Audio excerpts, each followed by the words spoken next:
We are done with, again, Genesis 1 and Genesis 2 regarding God's creation, where we know where 7 days came from, the originator of the Sabbath, the originator of the names, day and night, and a lot more.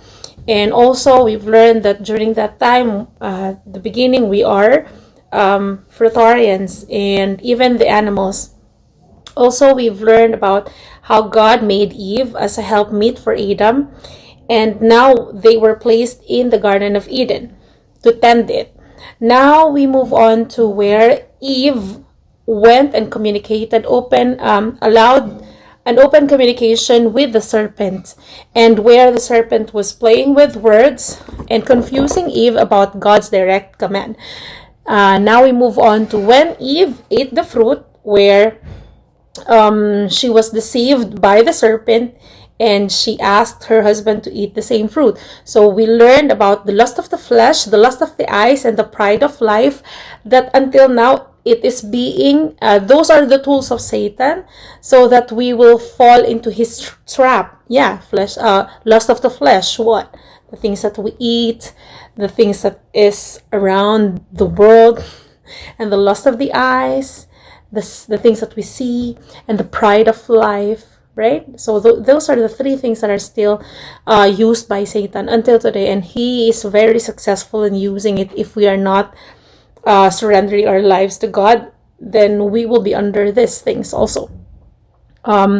So we will move on to when Eve ate the fruit and gave it to his husband, and then they made themselves they sewed themselves fig leaves because they saw that they were naked.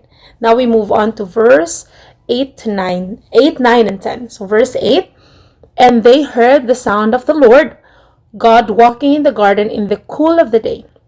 And Adam and his wife hid themselves from the presence of the Lord God among the trees of the garden. 9, then the Lord God called to Adam and said to him, where are you?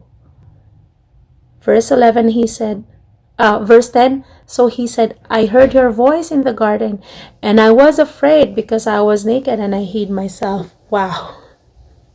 So we'll just stop there, and then we'll see what we learn is the character of God in these verses. So we saw that God, we agree that God is an all-knowing God, an all-powerful God, and he is everywhere.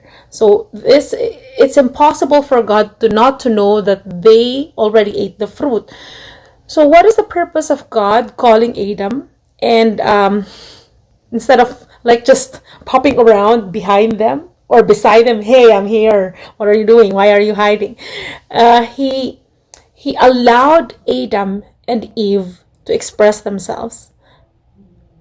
God is a good teacher. He allows us to realize our own mistake.